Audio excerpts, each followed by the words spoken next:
2.7 লাখ কোটি টাকার রুপি আমাদের ইন্ডিয়া থেকে ফরেন ইনভেস্টররা 6 মাসের ভিতরে এত টাকার প্রফিট তারা বের করে নিয়েছে। এই গ্রাফটার মধ্যে দেখো বন্ধুরা ডিফারেন্স কতটা হয়েছে। ইন্ডিয়া রুপি এশিয়ার মধ্যে সবচেয়ে খারাপ পারফরমেন্স করছে এবং তার ভ্যালু সবচেয়ে কমে গেছে এবং খারাপ হয়ে গেছে। অন্যদিকে মানুষের চাকরি চলে যাচ্ছে, স্যালারি ডবল হওয়ার জায়গায় মানুষের আরো বেতন কমে যাচ্ছে। But we must prepare for the worst. Be ready for tough times. গুজরাটের সুরত শহরে একটা ছোট্ট একটা বাড়ির মধ্যে একটা ঘরের মধ্যে তার বাবা তার দুটো মেয়েকে এটা বুঝাচ্ছে যে ওই দুই মেয়েকে এটা বুঝাচ্ছে যে পরের মাস থেকে তাদের স্কুল পরিবর্তন হবে, তাদেরকে পরের মাস থেকে প্রাইভেট স্কুলে না সরকারি গভর্নমেন্ট স্কুলে পড়তে যেতে হতে পারে। এই মানুষটার নাম হলো অ্যালবেস ভাই। কিছু বছর আগে ইনার জীবনের কাহিনীটা ছিল খুব সুন্দর একটা সাকসেস স্টোরি। অ্যালবেস ভাইয়ের পরিবার গুজরাটের ছোট্ট একটা গ্রামে তারা চাষবাস করে তাদের কিছু ক্রমে কষ্ট করে তাদের দিন পার হচ্ছিল এবং জীবন কাটছিল। কিছুদিন পরে অ্যালবেস ভাই পৃথিবীর সব থেকে নামি দামি বড় ডায়মন্ড হাবে তিনি কাজ পায়। ডায়মন্ড হাব ফ্যাক্টরিতে তিনি কাজ করতে থাকে এবং কাজ করতে করতে কিছু মাস পরে তার বেতন হয়ে যায় 35,000 টাকা।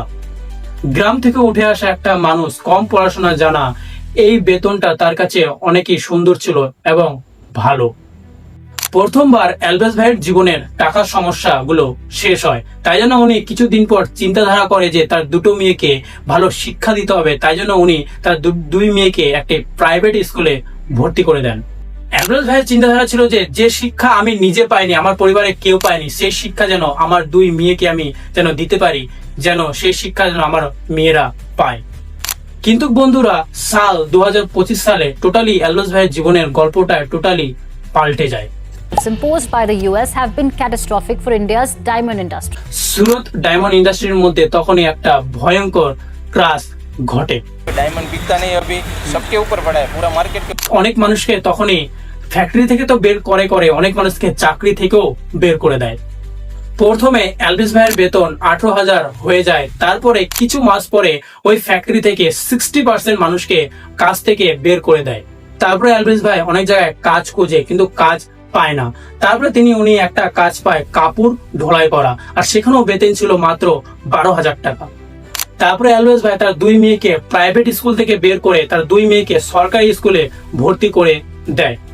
বন্ধুরা মানুষের জীবনে এমন সময় এখনকার এমন সময়ের এইসব জীবনে মানুষের জীবনে এইসব ঘটনা ঘটছে যে সময় মোদী সরকার নিজের মুখে বলছে दुनिया की फास्टेस्ट ग्रोइंग मेजर इकोनॉमी है।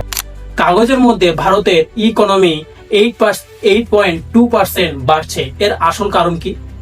ফাস্টেস্ট গ্রোয়িং ইকোনমি এর কিছু মাস আগের কথা।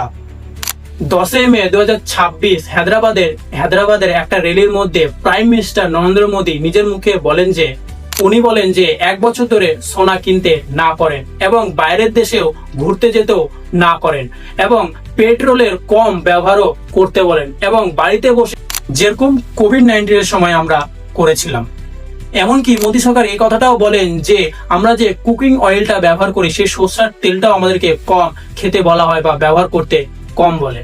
हर परिवार खाने का तेल का जो उपयोग करता है, अगर वो कुछ कमी करे, मैंने बार बार कहा है 10% कम करो।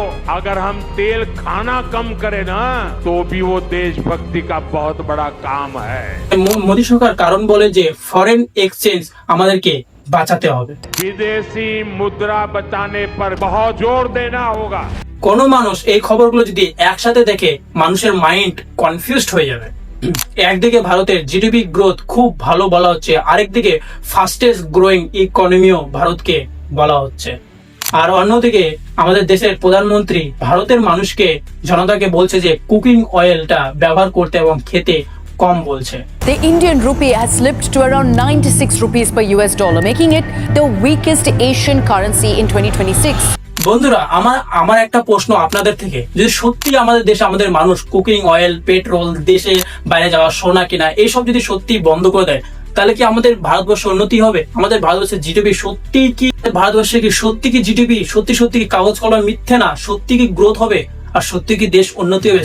সত্যি কি দেশ ইকোনমির দিক থেকে সব দেশকে ছাড়িয়ে যাবে? আপনার কি মত? যদি মনে হয় আপনার কোনো রকম জানা থাকে তো অবশ্যই কমেন্ট করে দিবেন। আর ভিডিওতে একটু ইনফরমেশন লেগে থাকে ভিডিওকে একটা লাইক এন্ড চ্যানেলকে একটা সাবস্ক্রাইব করে দিবেন এরকম ভিডিও পাওয়ার জন্য।